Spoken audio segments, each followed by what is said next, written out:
It was the season of Advent, late Advent, I suppose, days leading up to Christmas, and the scandal spread all through that part of South Tyneside.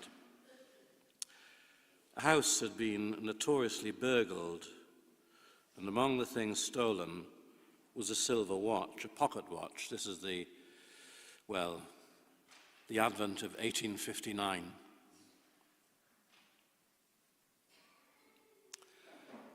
There were various people suspected, but hard to prove, really. And then on Christmas Day, Father John Kelly, it seems to sound strange to our ears, but Father John Kelly, who was the parish priest at St. Patrick's down by the shore in Felling, was in the confessional box, hearing confessions. Christmas Day. And while he was in the confessional box, somebody came in and handed him the watch. Well, Father Kelly went to the house that had been burgled and asked for the proprietor, but he wasn't in. So he left a message saying that he had the watch. The police were called and they duly visited the presbytery, asking for the watch. A man was arrested, and in March of 1860, Father Kelly was called as a witness to Durham Assizes. And he was reluctant, but then when he got into the court, he refused to take the oath. And when questioned on this, he said, well, he was prepared to tell the truth, and indeed only the truth, but he couldn't tell the whole truth. And Mr. Justice Hill, the presiding judge, said, well, he wouldn't be asked anything that would be inappropriate, anything, for example, that might incriminate him. He wouldn't be asked anything that, would trouble him. And Father Kelly took this to mean that he wouldn't be asked about what was going on in the confessional box. So he took the oath, and Father Kelly was then questioned, who gave you the watch? Father Kelly said, I can't tell you. The seal of the confession prevents me from speaking of anything like that.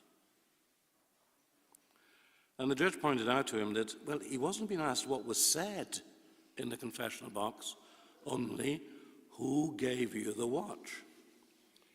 But Father Kelly maintained his position and said, if he were to tell, he would be breaking the seal of the confessional, would be suspended for life as a priest. And it just wasn't what you did in terms of the sacrament. And the judge said to him that you'll be found in contempt of court if you don't say who gave you the watch. Father Kelly said, so be it. So he's found guilty of contempt of court and sent to jail.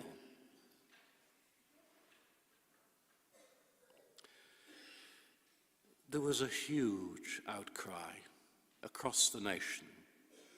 It made the papers. There were questions asked in Parliament. And not long after, Father Kelly was released, still having refused to say who gave him the watch. He went back to St. Patrick's in Felling, and he was welcomed by parishioners in jubilation. They presented him, you'd probably guess, a gold watch.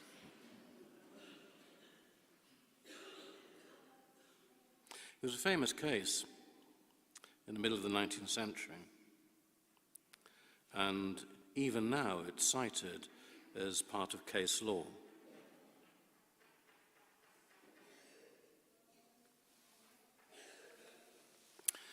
I tell the story because, well, here we have John the Baptist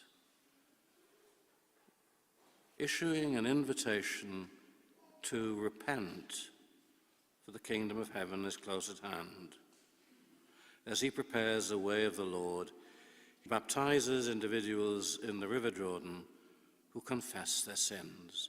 This is what the baptism of John was about. People come for forgiveness. And it strikes me that here in Advent we think about the sacrament of reconciliation, forgiveness, penance, confession, whatever you might call it. It's one of the great themes of the season of Advent. I wonder whether you ever thought about this question: why does the priest wear purple in Advent? Why purple in Advent?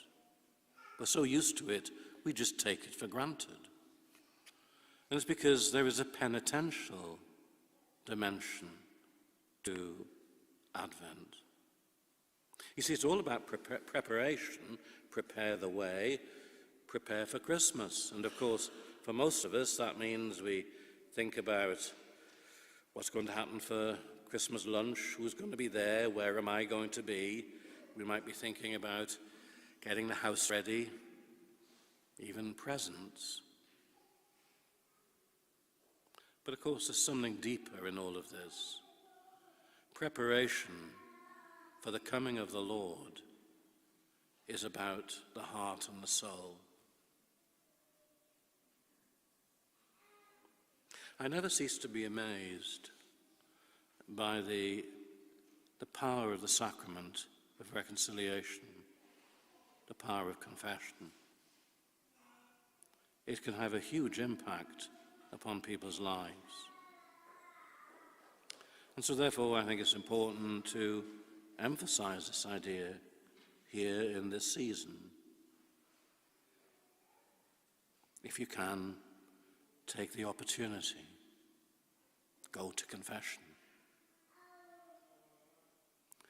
The seal is just one of the wonderful aspects of it. It's more than anything about the healing of the heart and the soul as we experience God's mercy and forgiveness. It can change us extraordinarily.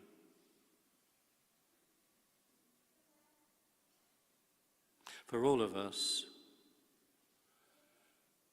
this season is a time of turning back to God, renewing our faith, thinking about those aspects of my life that need to change, that I need to be sorry for, and to tell God that. It's a time to return to the Lord. As we prepare for the great feast of Christmas, it's important that we prepare our hearts.